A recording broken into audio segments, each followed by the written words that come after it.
Olá, estamos então aqui para mais uma videoaula da disciplina de tópicos especiais em econometria da UFMS. Nós vamos usar nesse material algumas referências. Nós estamos trabalhando especificamente agora com econometria com dados em painel. Algumas referências são esse material aqui do professor Oscar Torres Reina, de Princeton.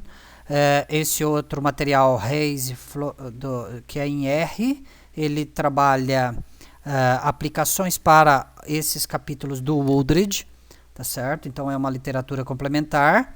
E esse material do Croissant e Milo também é um material bastante útil para quem quer trabalhar painéis em R.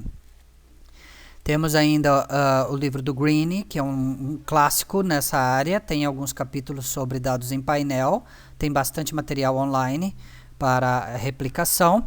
Faremos alguns exercícios acompanhando esta aula da Annika Chova, da Ohio State University, que tem alguns vídeos no YouTube. Os vídeos são em inglês, mas vale a pena dar uma olhada. E as vinhetas do LFE, que é um pacote para painéis também, vale a pena dar uma olhada. Temos ainda esses TCCs, essas monografias, uma dissertação, são aplicações usando painéis, tá certo? Dados em painel, mas que não necessariamente com R, tá ok? A do Lucas foi com R, algumas outras foram com Stata, mas vocês têm bastante conteúdo aí teórico e interpretações que são bastante interessantes para auxiliar o aprendizado. Vocês vão encontrar dentro do ambiente virtual de aprendizagem o material desses projetos, os scripts e os dados para essa replicação. E eu coloquei para vocês 3 posts, estão aqui nesses endereços, onde vocês vão achar aplicações com R, tá certo? Então eles acompanham a leitura do nosso slide, a videoaula, vocês vão ter conteúdo aqui auxiliar importante. Então a gente já falou para vocês sobre os dados de seção cruzada, quando nós trabalhamos lá na econometria básica, os dados de série temporal, e agora nós temos uma combinação dos dois. Então vamos lembrar, o dado de seção cruzada ele tem os dados por agentes, então eu tenho por exemplo, diferentes municípios em Mato Grosso do Sul e eu estou olhando entre esses municípios. Eu estou olhando, por exemplo, uma variável como a renda per capita e estou comparando um município com o outro. O dado de série temporal, a gente veio trabalhando sobre isso. Por exemplo, um agente como o município de Campo Grande, eu pego a renda per capita de Campo Grande e acompanho ao longo do tempo. Então aí eu teria um dado de série temporal. O dado de seção cruzada, a gente está preocupado em olhar entre os agentes. O dado de série temporal, eu estou com um agente e estou querendo olhar entre os períodos de tempo. Quando eu combino as duas coisas, eu estou querendo, então, olhar os municípios de Mato Grosso do Sul ao longo do tempo. Então, eu tenho a possibilidade de olhar entre os municípios e também ao longo do tempo. Eu posso ter uma combinação de seção cruzada e série temporal, um painel curto, que seria, por exemplo, quando eu tenho, por exemplo, microdados da PNAD, eu tenho milhões de domicílios em um período de tempo ou em alguns períodos de tempo, e aí configura um painel, e ele é curto porque eu tenho poucos períodos de tempo, mas muitas seções cruzadas. Um painel longo já seria o inverso, eu tenho poucos agentes, então, por exemplo, poucas empresas da bolsa, e eu estou acompanhando, por exemplo, o valor das ações ao longo de muitos períodos de tempo. Então, é um painel longo. Eu tenho muito tempo e poucas observações de seção cruzada. O painel vai ser o caso particular da seção cruzada de série temporal, quando eu tenho exatamente as mesmas unidades ao longo do tempo.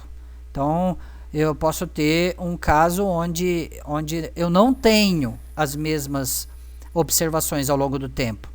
Então, por exemplo, imagine que eu tenha num ano 40 municípios, no outro ano eu tenha 70 municípios, no outro ano eu tenha 79 municípios. Então, eu tenho uma combinação de seção cruzada e série temporal, mas não é um painel, porque eu não tenho as mesmas observações para o mesmo período de tempo.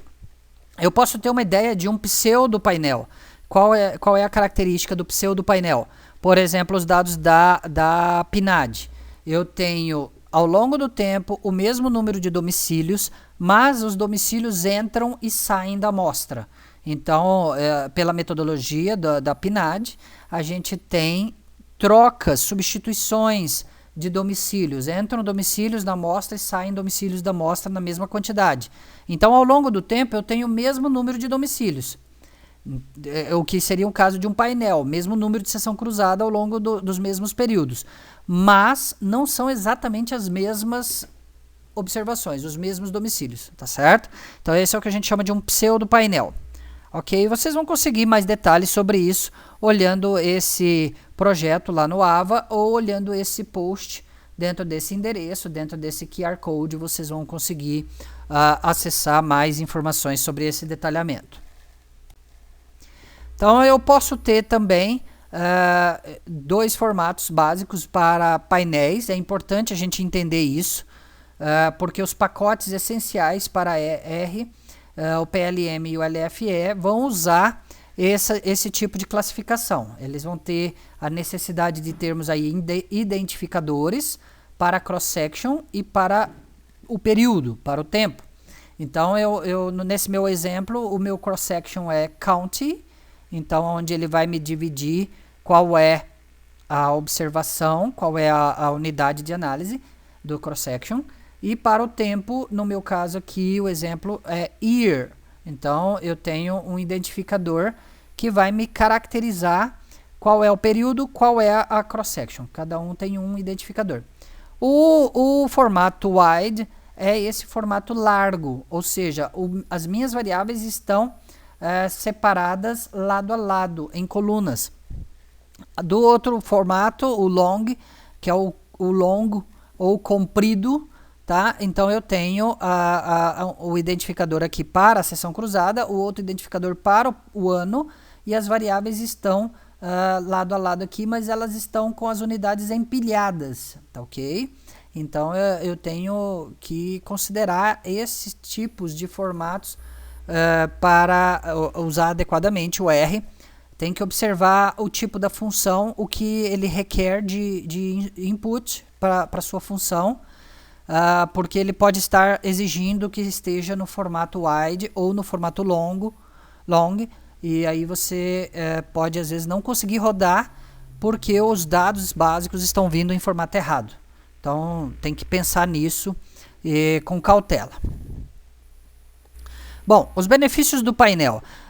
Você tem, com os dados em painéis, né, um painel, você tem possibilidades aí ampliadas para análise. Você pode analisar a seção cruzada entre as regiões, as empresas, os agentes, ou você pode analisar entre períodos de tempo.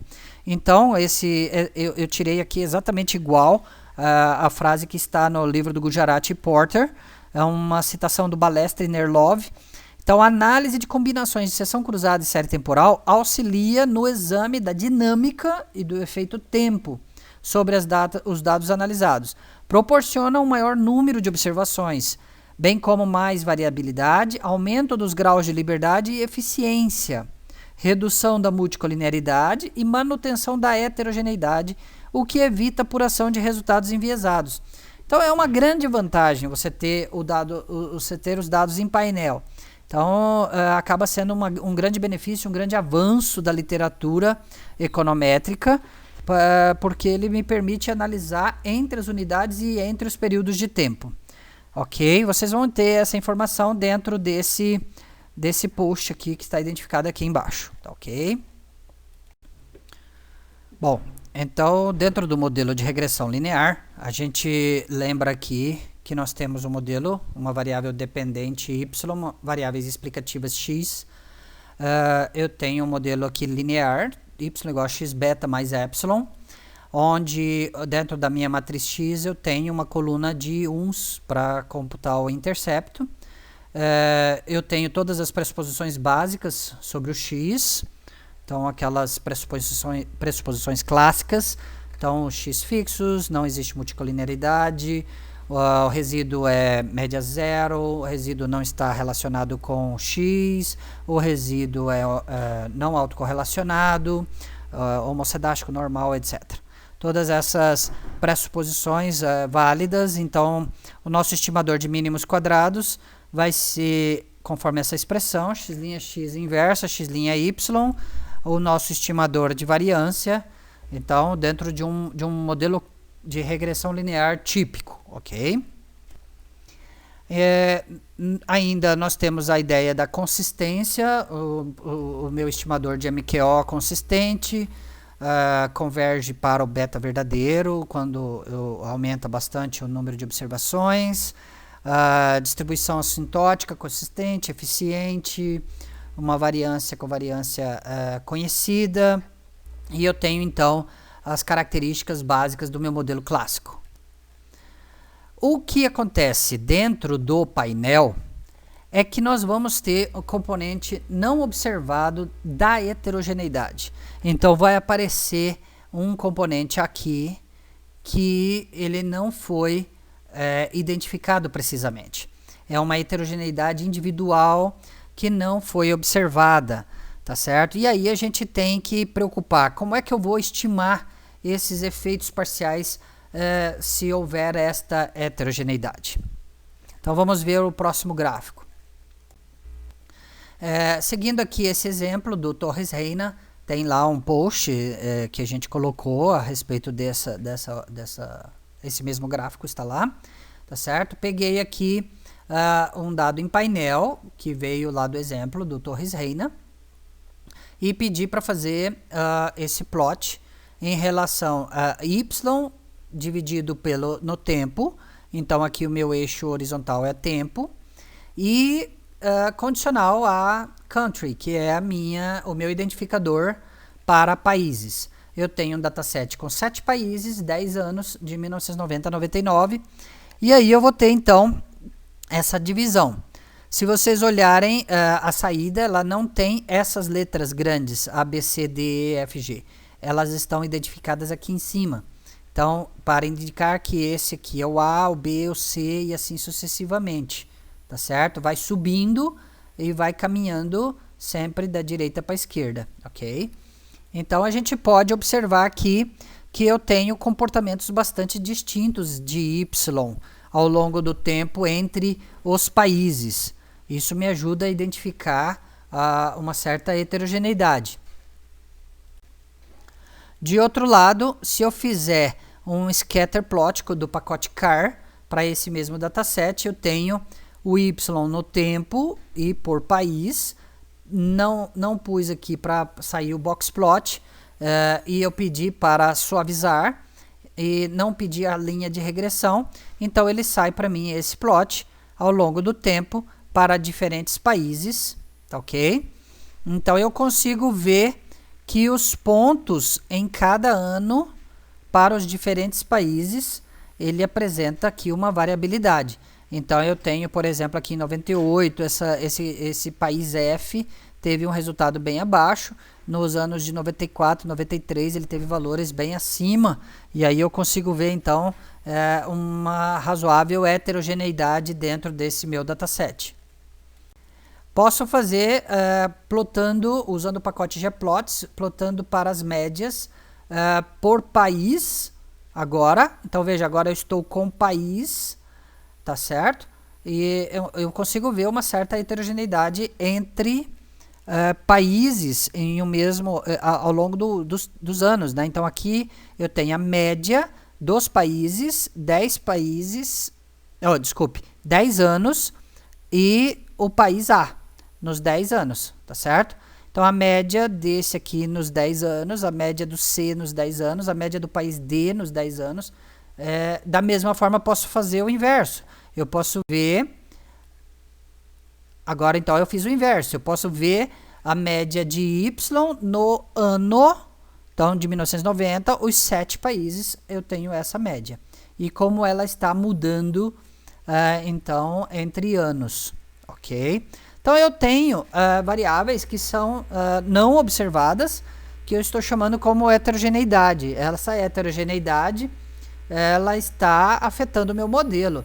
E ela vai, então, gerar alguns vieses, se eu não tomar isso em conta adequadamente na estimação do meu modelo, ok? Bem, então, uma regressão padrão, MQO, eu simplesmente empilharia os dados, né, e faria estimação com esse conjunto de 7 países e 10 anos, eu teria um cenário desse tipo aqui, o que a gente chama de pooled regression. É uma regressão simples de y com a variável de x, no caso de análise aqui, e eu simplesmente ignorei a ideia de tempo ou a ideia de seção cruzada, e aí então ele simplesmente rodou todo mundo junto, tá certo? Isso é o que a gente chama de dado empilhado. Esse resultado que eu tenho aqui, ele está biasado. Eu não posso fazer dessa forma se eu tiver uma heterogeneidade entre esses grupos ou períodos. Eu teria aqui uma estimação, mas eu não posso realizar isso dessa forma, tá ok? Porque existe um efeito, existe uma heterogeneidade que não foi identificada, não foi considerada adequadamente no modelo. Então aí surgem dois modelos principais, os efeitos fixos ou os efeitos aleatórios. Eu não vou ainda exatamente, eu vou dar aqui alguma noção, mas depois nós vamos detalhar mais esses efeitos. Mas o fato é que eu tenho efeitos não observados dentro desse modelo, tá certo? Então, eu tenho aqui como um intercepto de cada entidade que é desconhecido, tá certo? Que eu estou aí ignorando isso, se eu fizer simplesmente empilhado, tá? Então eu tenho aqui T períodos de tempo, eu tenho as K colunas, as minhas variáveis X e o meu I referente aos indivíduos, tá certo? Então, uma especificação linear para o efeito fixo é como se eu tivesse, então, efeitos correlacionados com as variáveis. Então, eu tenho aqui efeitos correlacionados com essas variáveis. Isso aqui é diferente de zero. De outro lado, eu posso ter efeitos aleatórios, efeitos não correlacionados com aquelas variáveis. Aqui eu tenho efeitos correlacionados e aqui eu tenho efeitos não correlacionados, mas que estão interferindo no meu modelo, tá ok? Então eu tenho que tomar cuidado com isso. Então é como se eu tivesse aqui nos efeitos fixos, como se eu tivesse uma dummy, tá certo? Uma dummy para dar conta de termos de intercepto diferentes para cada um dos indivíduos. O modelo do Random Effects ele é um pouco diferente. A gente está falando que esses efeitos estão não observados e estão dentro dos termos de erro. Ele é um termo a mais aqui, um modelo de componentes de erros, tá certo? Então ele está aqui afetando não exatamente o intercepto para cada um, mas ele está afetando aqui o meu modelo, por isso a gente chama de um efeito aleatório. Então, dentro de um painel balanceado ou mesmo desbalanceado, depois a gente vai ver que o Baltage fez uma anotação de que não é exatamente uma condição necessária de que seja balanceado, tá certo? Mas é bem interessante. Mas imagine aqui agora então que a gente tem N informações para seção cruzada e T informações para a série temporal. Se ele for balanceado, o meu número total de informações do meu dataset vai ser N maiúsculo vezes T maiúsculo.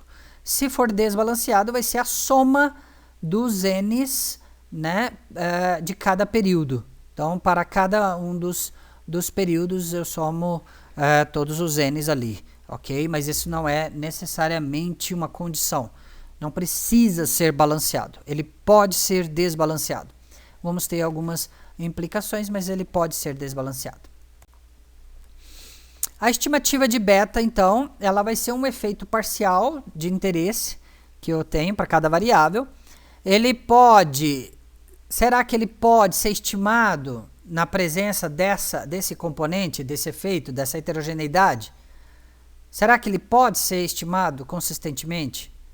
Será que o mínimo quadrado funciona esse dado empilhado que nós fizemos, eu vou ter diferentes estratégias para controlar essa heterogeneidade, ou seja, para eu incluir isso dentro do meu modelo e assim estimar de um modo melhor, ok? A regressão empilhada, né, eu estou com esses efeitos aqui omitidos, tá certo? Essa observação da pessoa I no tempo T, né, que eu teria uma notação desse tipo. Eu posso imaginar que eu tenho isso para esse grupo, para cada um dos grupos, tá certo? E eu posso então gerar uma notação matricial, seria algo desse tipo. X beta mais um C mais um epsilon, tá certo? Onde eu tenho essas observações. Bom, eu tenho um potencial viés, uma inconsistência do MQO, e isso vai depender do efeito, esse efeito ser fixo ou aleatório, tá, ok? Então eu vou ter que tomar cuidado com isso nessa regressão pooled, nessa regressão empilhada, e eu vou basicamente estimar os modelos e vou comparar. Nós temos aí alguns testes de hipótese para comparar e tentar avaliar se o efeito é significativo ou não. Se ele for significativo, eu tenho que corrigir o estimador de mínimos quadrados. Ele não vai ser mais o de MQO, ele vai ser algo um pouco diferente, ok? Bom, então nesse exemplo aqui, esse é o exemplo do Green da edição de 2012, com a página 352, é um exemplo do Cornwell e Hooper, 1988, a equação do salário. Ele vai falar sobre o retorno da escolaridade, ele examinou os chefes dos domicílios, uma amostra com 595 observações para esses anos de 1976 a 1982. Veio dessa pesquisa aqui dos Estados Unidos. Então eu tenho a minha variável dependente, o log do salário, em função dessas variáveis todas. Então aqui anos de experiência, semanas trabalhadas, o trabalho com força física, o trabalho na indústria, essas aqui são dummies, tá certo? Se ele é sindicalizado, o número de anos de educação, de escolaridade, portanto, né? Se é mulher ou não, se é cor preta ou não. E aí então ele vai fazer uma análise desse painel para investigar então os efeitos. Então ele fez aqui as estimações, uma estimação dos dados empilhados com o mínimo quadrado, tá certo? Essa tabela 11.1 exatamente você vai achar nessa página 352 do Green. E você vai ter então aqui a ilustração do que a gente fala de problema de consistência, problema de viés, né? Então quando a gente estima por mínimos quadrados, nós temos esses desvios padrões aqui do modelo empilhado, ou seja, do modelo padrão MQO. Quando você corrige, nesse caso aqui é uma correção que nós vamos trabalhar ali mais para frente, falamos do modelo de Arellano ali para frente, ele vai também, depois de fazer esse outro modelo, nós vamos ver que os desvios padrões são diferentes. Então, lembrar que o desvio é a raiz da variância. Então,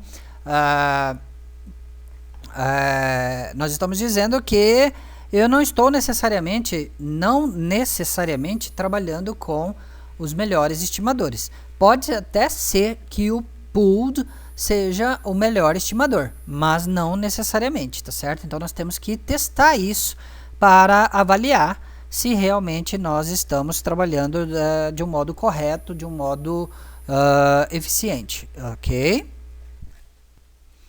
Então aqui eu tenho o script, está dentro daquele post que eu citei lá no início, que está mencionando o texto da Annika Chova, tá certo? Esse script, então, eu pego os dados aqui para os salários, daquele exemplo do Green, né? Eu relaciono, então, esse dado vem do pacote PLM, eu relaciono ele como um painel.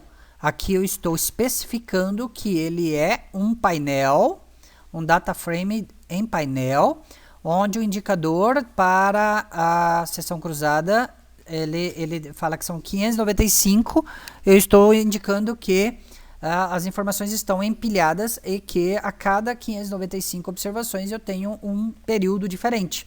Então ele vai compreender isso no formato de painel. E aí eu usei o pacote PLM para fazer a estimação do modelo pool. Então ele está fazendo nada mais do que o modelo de MQO com os dados empilhados. Ou seja, se eu pegasse esse dataset e não falasse nada para ele, ele iria entender que é um modelo empilhado, um modelo de MQO em todas as observações. Observem que aqui eu especifiquei que o índice é 595, o dataset VAG, né? As variáveis foram especificadas aqui dentro. O meu modelo tem um termo quadrático, por isso eu pus esse termo aqui, de experiência ao quadrado, tá certo? As minhas variáveis identificadas como ali no slide anterior. E aí eu posso fazer então o sumário, eu posso fazer também a estimação do modelo robusto por Arellano. Aqui a gente corrige essa variância covariância para essa estimação, aqui, pooled da tabela 11.1, e aqui com a correção da heterocidacidade de White, ele dá exatamente a mesma coisa do que naquela tabela do Green. Então, o meu modelo empilhado, ele é um MQO, onde eu posso ter aqui um formato between ou em diferenças. Então, eu vou ter aqui duas formas de estimar, tá certo? Onde ele me traz algum ganho em termos do modelo convencional, ignorando os efeitos da heterogeneidade. Então, vamos trabalhar primeiro o modelo em diferenças entre dois períodos. Então, se eu tiver dois períodos, considerando uma exogeneidade estrita, eu tenho possibilidade de construir um operador diferença, um operador delta, que vai ser a informação no período 2 menos o período 1. Nesse caso, eu estou simplificando, tá? Para fazer para dois períodos. Então, eu tenho aqui um delta do y2 menos y1. Ele vai ser um parâmetro aqui, delta 0, que é um delta minúsculo, né? Não é o operador delta aqui nesse caso, vejam que é diferente. x2 menos o x1. Então, eu posso construir esse modelo, então, delta de y em função de delta de x. E eu posso construir uma variável que a gente chama de variável de tratamento, uma variável dummy, onde eu vou, então, considerar um tratamento para o período 1 ou período 2. Pode ser uma variável, por exemplo, binária, 0 e 1, 0 para um período, 1 para o outro período. Este é um modelo de regressão clássica, tá certo? Então, onde esse meu delta 1 estimado vai ser, então, o delta do tratamento com menos o delta do controle. Isso é o que a gente chama de um estimador de diferenças em diferenças, né? Diferença em diferenças, tá certo? Por isso ele leva esse nome. E aí eu vou ter uma vantagem, como é citado aqui, eu tirei exatamente na íntegra do Green, página 356.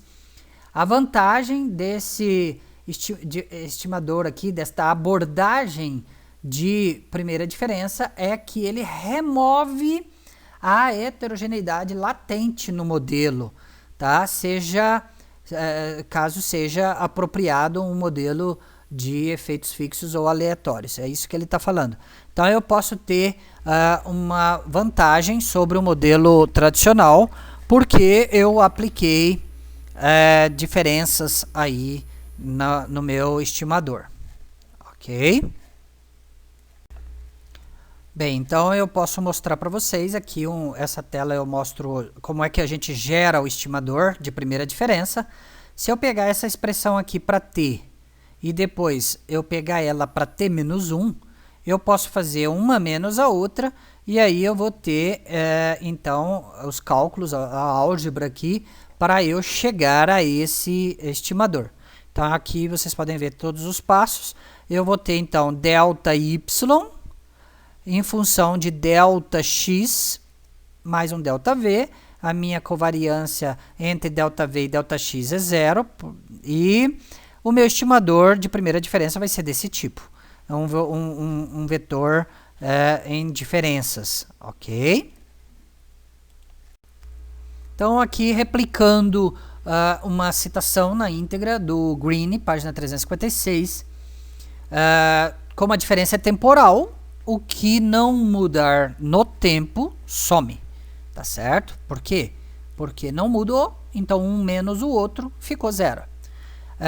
Só para esclarecer, aqui eu achei relevante colocar aqui na íntegra, tá certo? Então a vantagem da primeira diferença, dessa abordagem de primeira diferença, é que ela remove a heterogeneidade latente, tá certo? Então eu estou aqui em cima, tá certo? Ela remove essa heterogeneidade latente do modelo que tenha esses efeitos. Quer dizer, se o modelo apropriado tiver efeitos, essa primeira diferença é uma abordagem para remover a heterogeneidade latente.